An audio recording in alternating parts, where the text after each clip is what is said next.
할렐루야. 6월 5일 월요일 새벽 기도를 시작하겠습니다. 사도신경으로 우리의 신앙을 고백하시겠습니다. 나는 전능하신 아버지 하나님 천지의 창조주를 믿습니다. 나는 그의 유일하신 아들 우리 주 예수 그리스도를 믿습니다. 그는 성령으로 잉태되어 공정녀 마리아에게서 나시고 본디오 빌라도에게 고난을 받아 십자가에 못 박혀 죽으시고 장사된 지 사흘 만에 죽은 자 가운데서 다시 살아나셨으며 하늘에 오르시어 전능하신 아버지 하나님 우편에 앉아 계시다가 거기로부터 살아있는 자와 죽은 자를 심판하러 오십니다. 나는 성령을 믿으며 거룩한 공교회와 성도의 교제와 죄를 용서받는 것과 몸의 부활과 영생을 믿습니다. 아멘. 찬송가 272장 찬양하시겠습니다. 찬송가 272장입니다.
예레미야 애가 1장 1절부터 17절까지 말씀입니다. 구약성경 예레미야 애가 1장 1절부터 17절입니다. 구약성경 1143페이지입니다. 구약성경 1143페이지 예레미야 애가 1장 1절부터 17절까지 말씀입니다. 다 찾으신 줄 알고 저와 여러분들이 한 절씩 교도하도록 하겠습니다. 슬프다 이 성이여, 전에는 사람들이 많더니 이제는 어찌 그리 적막하게 앉았는고. 전에는 열국 중에 크던 자가 이제는 과부같이 되었고, 전에는 열방 중에 공주였던 자가 이제는 강제 노동을 하는 자가 되었도다. 밤에는 슬피우니 눈물이 뺨에 흐르며 살아가던 자들 중에 그에게 위로하는 자가 없고 친구들도 다 배반하여 원수들이 되었도다. 유다는 환난과 많은 고난 가운데 사로잡혀갔도다. 그가 열국 가운데에 거주하면서 쉴 곳을 얻지 못하며 그를 핍박하는 모든 자들이 궁지에서 그를 뒤따라 잡았도다. 시온의 도로들이 슬퍼하며 절기를 지키며 나아가는 사람이 없음이로다. 모든 성문들이 적막하며 제사장들이 탄식하며 처녀들이 근심하며 시온도 곤고를 받았도다. 그의 대적들이 머리가 되고 그의 원수들이 형통함은 그의 죄가 많으므로 여호와께서 그를 곤고하게 하셨습니다. 어린 자녀들이 대적에게 사로잡혔도다. 딸 시온의 모든 영광이 떠나가며 그의 지도자들은 꼴을 찾지 못한 사슴들처럼 뒤쫓는 자 앞에서 힘없이 달아났도다. 예루살렘이 환난과 유리하는 고통을 당하는 날에 옛날의 모든 즐거움을 기억하였으며 그의 백성이 대적의 손에 넘어졌으나 그를 돕는 자가 없었고 대적들은 그의 멸망을 비웃는도다. 예루살렘이 크게 범죄함으로 조소거리가 되었으니 전에 그에게 영광을 돌리던 모든 사람이 그의 벗었음을 보고 업신여기며 그는 탄식하여 물러가는도다. 그의 더러운 것이 그의 옷깃에 묻어 있으나 그의 나중을 생각하지 아니하며 그러므로 놀랍도록 낮아져도 그를 위로할 자가 없도다. 여호와여, 원수가 스스로 큰 채 하오니 나의 환난을 감찰하소서. 대적이 손에 펴서 그의 모든 보물들을 빼앗았나이다. 주께서 이미 이방인들을 막아 주의 성에 들어오지 못하도록 명령하신 그의 성소에 그들이 들어간 것을 예루살렘이 보았나이다. 그 모든 백성이 생명을 이으려고 보물로 먹을 것을 바꾸었더니 지금도 탄식하며 양식을 구하나이다. 나는 비천하오니 여호와여 나를 돌보시옵소서. 지나가는 모든 사람들이여 너희에게는 관계가 없는가? 나의 고통과 같은 고통이 있는가 볼지어다. 여호와께서 그의 진노하신 날에 나를 괴롭게 하신 것이로다. 높은 곳에서 나의 골수에 불을 보내어 이기게 하시고 내 발 앞에 그물을 치사 나로 물러가게 하셨으며 종일토록 나를 피곤하게 하여 황폐하게 하셨도다. 내 죄악의 멍에를 그의 손으로 묶고 얽어 내 목에 올리사 내 힘을 피곤하게 하셨으며 내가 감당할 수 없는 자의 손에 주께서 나를 넘기셨도다. 주께서 내 영토 안 나의 모든 용사들을 없는 것 같이 여기시고 성회를 모아 내 청년들을 부수시며 처녀딸 유다를 내 주께서 술틀에서 밟으셨도다. 이로 말미암아 내가 운이 내 눈에 눈물이 불같이 흘러내리며 나를 위로하여 내 생명을 회복시켜줄 자가 이미 떠났으리로다. 원수들이 이김에 내 자녀들이 외롭도다. 함께 읽습니다. 시온이 두 손을 폈으나 그를 위로할 자가 없도다. 여기서 야곱의 사방에 있는 자들에게 명령하여 야곱의 대적들이 되게 하셨으니 예루살렘 그들 가운데는 불결한 자가 되었도다. 아멘. 할렐루야. 네, 오늘 또 새로운 한 주, 새로운 하루가 시작됩니다. 하나님께서 또 우리에게 은혜와 평강으로 함께하여 주시기를 축복합니다. 우리가 디도서를 마쳤고요. 이제 예레미야 애가를 보게 됩니다. 예레미야 애가는 이제 선지자 예레미야가 부른 슬픈 노래다 이런 뜻입니다. 애가라는 거죠. 그래서 5장으로 구성되어 있는데 시작을 슬프다 이성이요.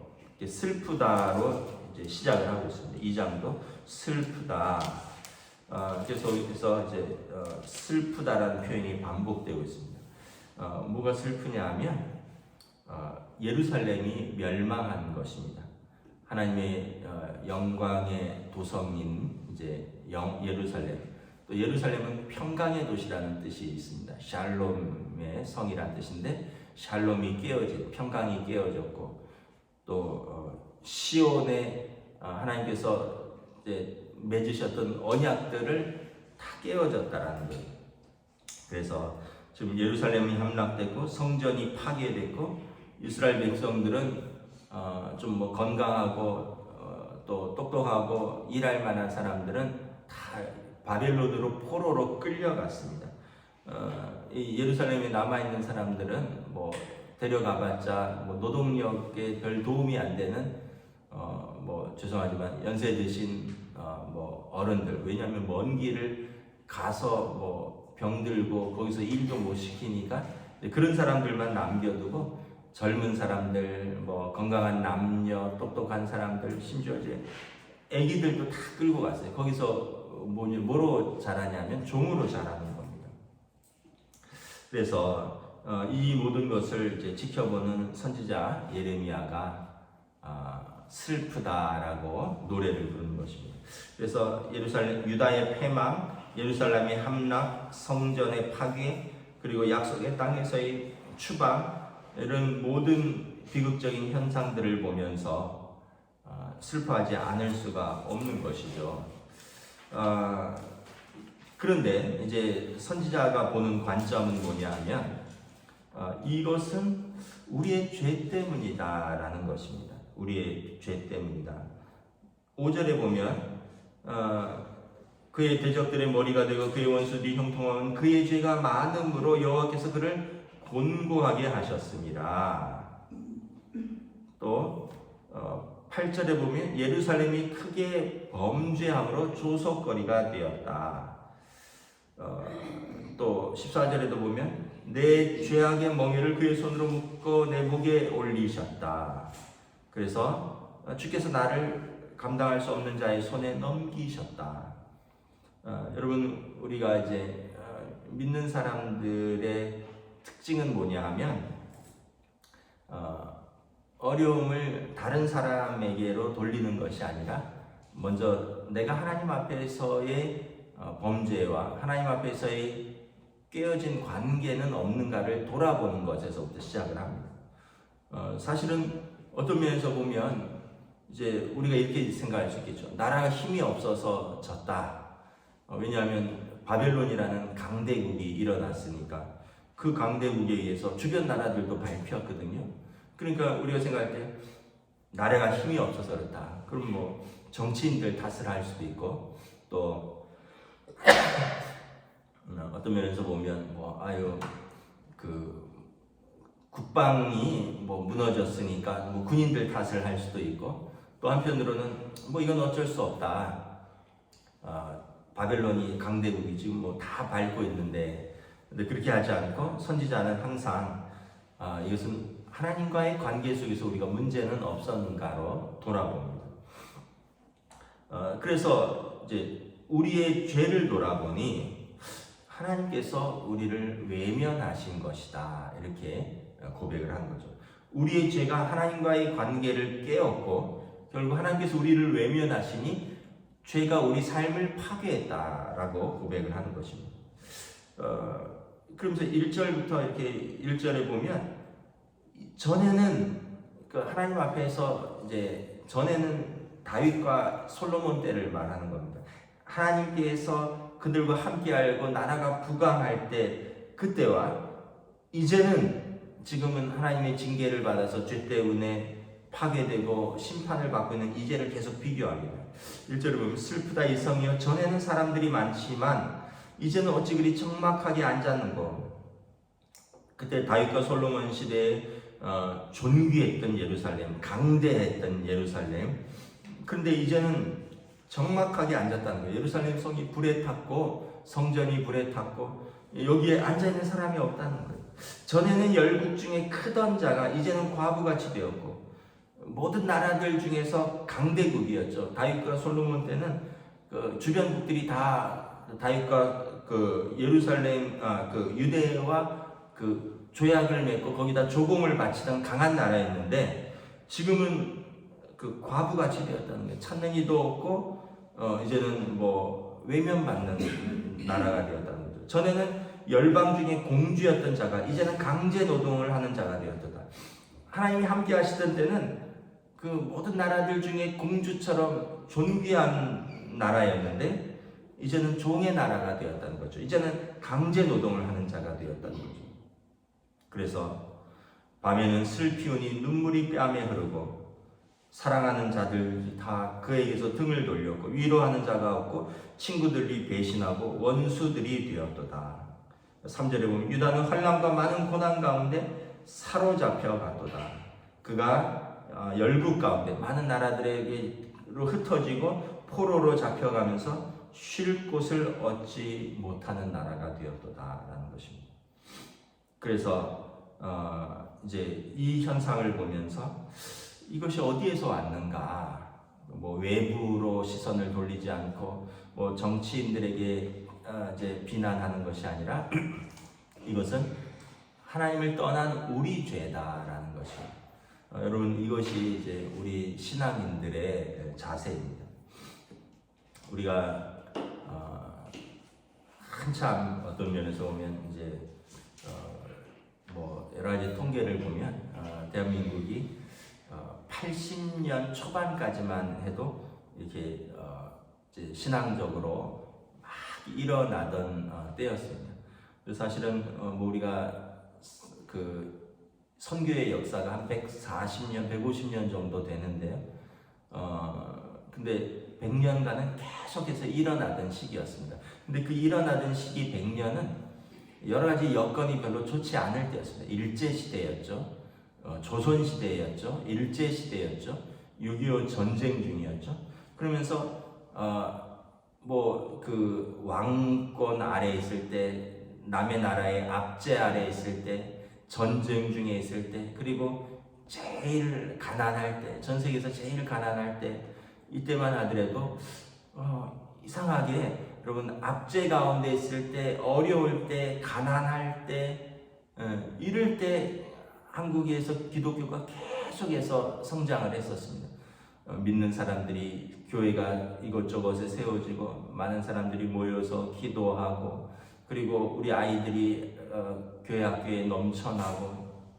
그런데 이제 통계는 이제 80년대 후반부터 이제 80년대 후반은 이제 제가 대학 갈 때인데 그때부터 해서 이제 교회가 조금씩 감소하기 시작합니다. 그리고 이제 계속해서 지금 감소 중에 있는데 그 이유는 무엇인가 이렇게 돌아보면 오히려 환경은 더 좋아졌습니다. 여러분 80년대 후반에 뭐 있었습니까? 아시안 게임 있었죠. 올림픽 게임 있었죠. 경제가 계속 일어날 때였죠. 1960년대는 다 알다시피 우리나라가 세계에서 거의 두 번째로 가난한 나라 중에 하나였습니다. 아프리카 가나와 국민 소득이 비슷한 정도 수준이었습니다. 그런데도 한국 교회는 불같이 일어나던 때였습니다. 그런데 경제적으로 지금은 세계 뭐 G7, G8이라고 하잖아요. 국방력은 세계 6위고 경제력은 세계 10위권에 진입을 했다 그랬는데 계속해서 이제 믿는 자들은 더 어려워지고 있습니다. 우리가 생각할 때 이게 과연 어떤 현상이냐? 외부적인 환경은 더 좋아졌는데 하나님을 떠나는 사람들이 더 많다는 거예요. 그 이유는 우리가 하나님 앞에서의 관계에서 찾아야 할 것입니다. 이게 뭐 우리가 자꾸 누구에게 뭐 외부적으로 뭐 어땠다, 시대가 어떻다, 뭐 이런 거보다도 우리 죄 때문이 아닌가, 우리의 죄 때문이 아닌가, 우리가 제대로 신앙생활을 하지 못했다, 우리가 우리 자녀들에게 신앙을 제대로 물려주지 못했다, 우리가 말씀대로 세상 앞에서 살지 못했다.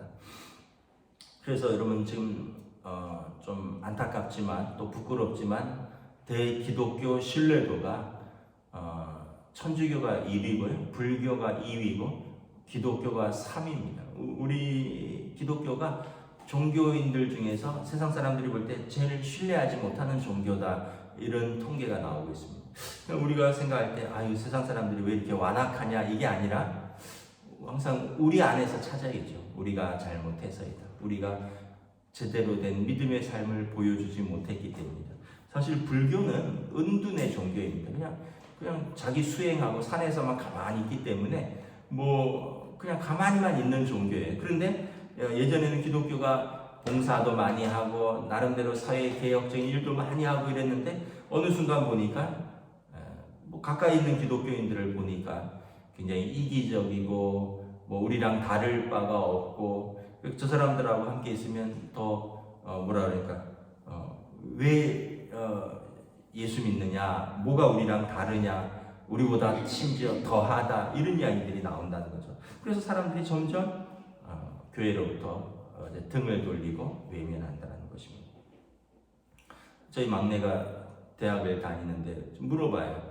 학교에서 뭐 기독교 동아리나 또 예수 믿는 친구들이 있니? 했더니 그런 얘기 하는 애들 하나도 없어요. 그런데 저희 때는 저희 대학 다닐 때는 20% 정도가 이제 믿는 청년들이었죠. 그래서 뭐 대학교 1학년 때 5, 6년 전이긴 하지만 뭐 MT를 간다 이러면 주일은 좀 피하자 이렇게 몇 명이 얘기를 하면 이렇게 막 조사를 합니다. 보통 수업이 없는 날 가니까 토, 일, 뭐 금, 토, 일 이렇게 MT를 가는데 그래도 몇 명 용기 있는 우리 청년들이 야, 일요일은 피하자, 우리 교회 가는 날이다, 일요일날 가면 우리는 못 간다, 이런 애들이 몇 명 있었어요. 그러면은 저희 과가 40명인데 한 서너 명만 그렇게 이야기를 해도 야, 10%가 일요일이 걸려서 못 간다니까 우리가 요일을 바꾸자, 공휴일이 있는 날로 바꾸자, 이런 이야기들이 오갔거든요. 지금은 여러분 뭐 주일날 피하자 이런 거 어림도 없어요. 왜냐하면 안 다니는 애들이, 교회 다니는 애들이 3% 미만이래요. 3% 미만. 100명 중에 3명 정도만 신앙생활하고 청년들이 97%가 안 다니기 때문에 뭐 아주 한두 명이 뭐 내가 교회 가는데 그래서 난 못 간다 이러면 이상하게 쳐다본다라는 거예요. 그런데 이게 이상한 게 아니라 이미 우리 부모들이 그렇게 교육을 했다라는 거예요. 야, 학원 가야지, 무슨 교회냐, 야, 뭐 학교에서 중요한 행사가 있으니까 이번에는 그 빠지고 가도 된다, 뭐 어떤 중요한 뭐 체육대회가 있다, 중요한 무슨 시험이 있다, 중요한 대회가 있다, 그러면 다 빼는 거예요. 그러면 사람들이 볼 때 주일은 중요하지 않구나, 그보다 더 중요한 것들이 있으면 주일은 빠지는구나, 하나님 앞에서의 예배보다 더 중요한 것들이 많이 있구나, 중간고사가 더 중요하고 기말고사가 더 중요하고 축구 경기가 더 중요하고 MT가 더 중요하고, 그러면 이제 사람들이 이제 인식 속에 부모들이 그렇게 교육을 했기 때문에 주일보다 더 중요한 것들이 많이 있구나, 하나님보다 더 중요한 일들이 많이 있구나, 이러면서 점점 빠지는 일들이 늘어간다는 거예요. 어른들도 마찬가지예요. 결혼식이 더 중요하고 어떤 야외 무슨 뭐 놀러 가는 일들이 더 중요하고, 그러다 보니까 결국은 이것이 이제 사람들이 보기에 저 사람들에게 중요한 것은 과연 무엇이냐, 정말 하나님이 중요하냐, 저희들이 예배가 중요하냐, 아니면 자세히 보니까 시간 별일 없을 때만 교회 가고 별일 없을 때만 하나님이 중요한 것 같고 현실적인 문제가 생기면 그게 더 중요하고 그리고 문제가 생기면 그걸 빼는 걸 아무렇지도 않게 생각하고 정말 저 사람들에게 중요한 것은 무엇이냐라고 사람들이 물을 때 우리가 별로 답변하지 못하는 삶을 살아왔다는 거죠. 예루살렘도 마찬가지입니다. 이제 쭉 보면 그들의 이제 앞으로도 계속 나오는데 그들의 이제 성전은 불이 탔고요. 그들의 제사장들은 예배드릴 곳이 없고요. 그의 백성들은 포로로 잡혀갔고요. 이제 그 땅에는 슬피 우는 사람들밖에 남지 않았다는 거죠. 이것이 하나님을 떠난 우리의 결과라는 거죠. 하나님을 떠난 우리의 그 현실이라는 것입니다. 근데 그래도 소망이 하나님께 있다는 것을 고백하는 거예요. 하나님 앞에서 우는 거예요. 슬프도소이다. 하나님 앞에서 슬퍼하고 우리 죄를 하나님 앞에서 회개하면 예레미야는 하나님의 언약을 믿는 거죠. 하나님과 맺은 언약이 무엇입니까? 자기 백성을 하나님께서 다시 불러들이신다는 거죠. 그들이 회개하고 그들이 돌이키면 하나님께서 다시 불러들이신다는 거예요. 그래서 70년 후에 그들이 다시 예루살렘으로 모이게 된 거죠.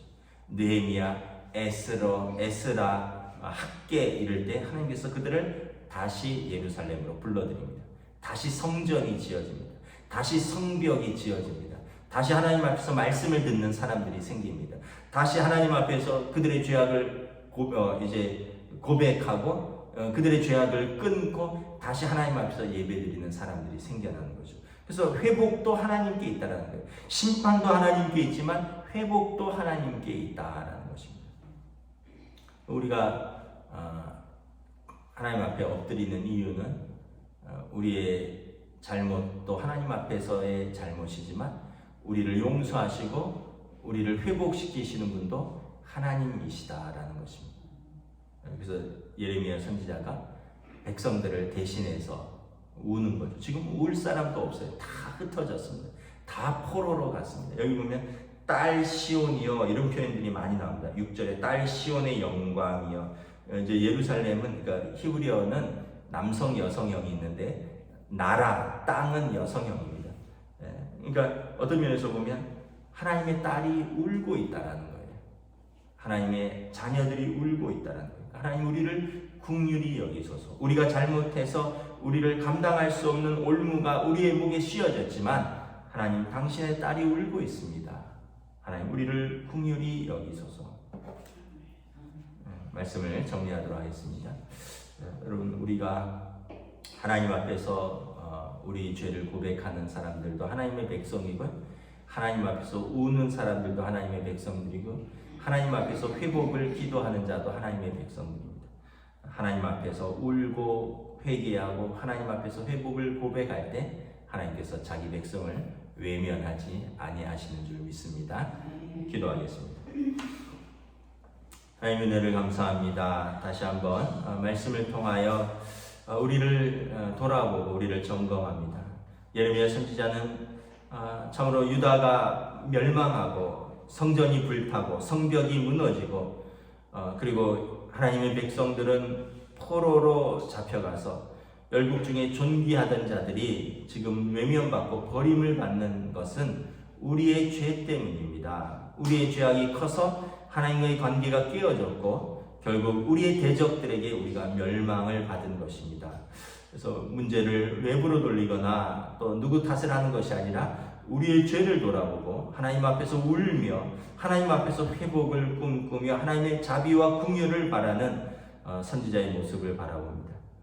하나님께서 때가 되어서 그들을 70년 만에 다시 돌이키시는 것을 우리는 역사를 통해서 알고 있습니다.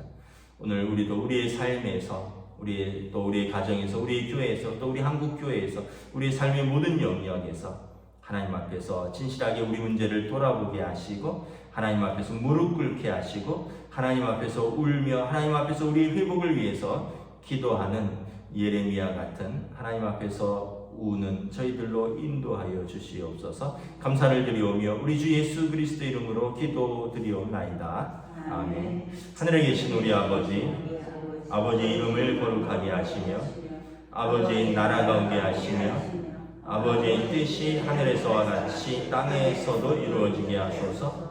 오늘 우리에게 일용할 양식을 주시고 우리가 우리에게 잘못한 사람을 용서하여 준 것 같이 우리 죄를 용서하여 주시고 우리를 시험에 빠지지 않게 하시고 악에서 구하소서. 나라와 권능과 영광이 영원히 아버지의 것입니다. 아멘.